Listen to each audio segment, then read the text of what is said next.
All right, so our next speaker this evening is Denise Praul. Denise and I met, I think it's been about 5 years ago now. We met during this weird thing that happened in 2020 that kept us connecting through computers and relying on technology. And I remember we had spoken a few times, but I remember a post I put up on Facebook of asking people, what kind of design do you think I should put on a sign that I'm going to put up on telephone poles? And so Denise commented, hey, we should talk. And we did. And she goes, I can really help you. Instead of spreading your message far and wide and not having anyone understand it, what if I could teach you how to word your message for the people that need what you have to offer? I'm like, okay, that's an interesting concept. I'm thinking, okay, if I put my logo in as many places as McDonald's does, it might actually convert. But at the same time, every time I get on the interstate, I'm like, damn it, why do I see the McDonald's logo again? So it's an important lesson that it's not how many places that we're putting our logo. It's making sure that we're putting it in front of the people who actually want what we can do for them, who might actually need it. And so in 2020, I took Denise's Roadmap to Unlimited Referrals class. And I met some incredible people. In fact, just last week, I interviewed one of the people that I met through your class, Amy Waninger, who's about to publish her second book. And we had an incredible conversation about how her career has progressed. And here's the incredible part.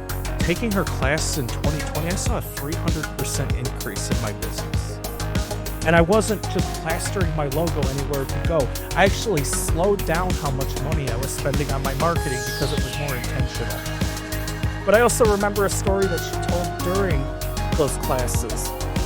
So in addition to teaching people what their sales superpower really is, and mostly that's finding the right type of customer to tell what you have to offer, she also helps negotiate property taxes. And I remember this story. She was talking about wading knee-deep in shit in the rain on a farm. There's that bad language.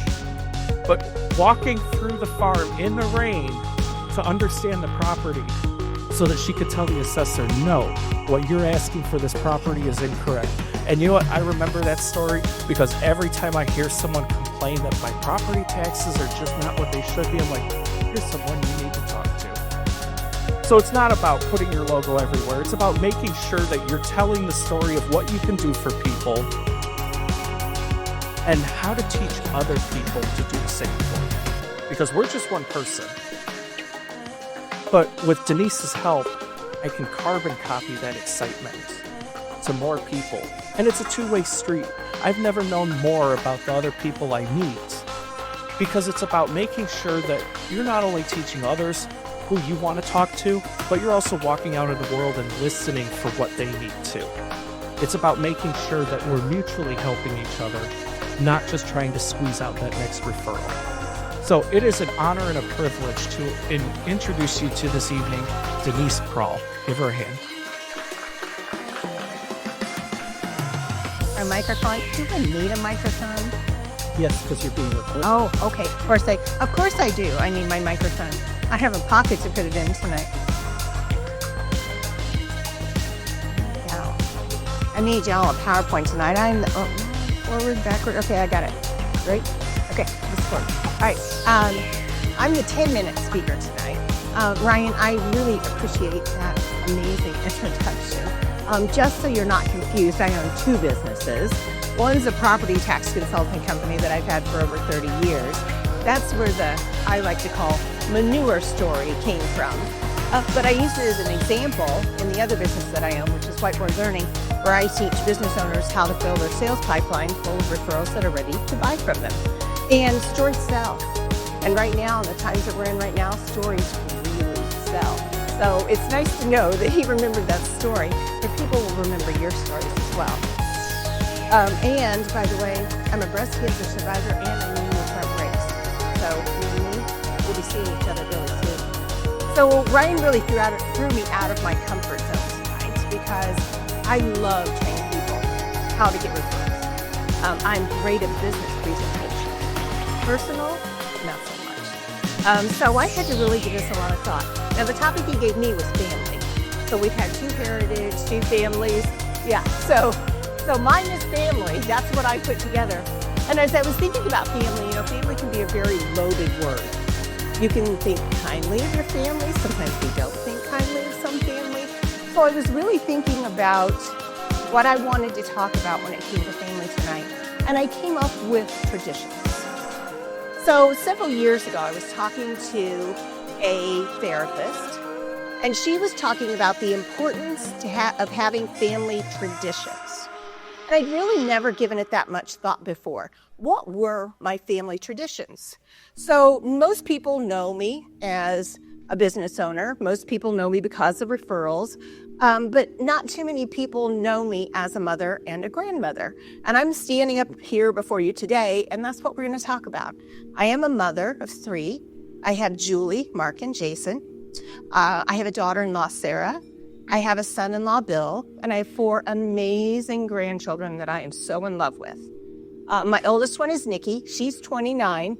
I know I look too young for that, but she is 29. I have Haley, who is 14. I have Nolan, who is 12, and I have Hudson, who is 10. And so as I was thinking about family tradition, that was when my kids were already pretty much grown, but we had our family traditions. But I thought what I'd really, really like to do is instill some family traditions in my grandchildren.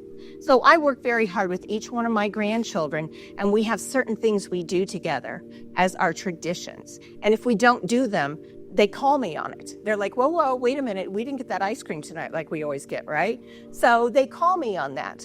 So I wanted to really share with you a couple of traditions I have with my oldest granddaughter. She's 29. Oh, wait a minute. I'm going to share something else with you before. This was one of my family traditions in my parents' house. If you see they're fighting over Christmas dinner, there's good family traditions and there's bad family traditions, right? This was our family tradition. My mother would hustle around before Christmas.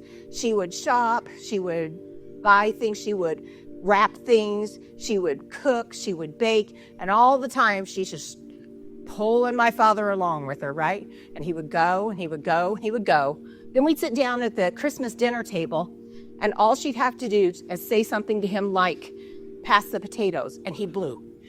Just blew. We all sat there just waiting for it. It's like, okay, let it happen early so we can eat and not be stressed. And he would just blow up, and then he'd be over it, and then we'd have a lovely family dinner. That was our family tradition for Christmas dinner. So some traditions can be bad, and some traditions can be good. Fortunately, I put together better Christmas traditions with my children. Where am I supposed to point it, Ryan?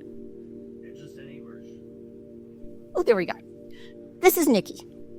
Nikki is 29 now. That was her prom picture for one of her proms.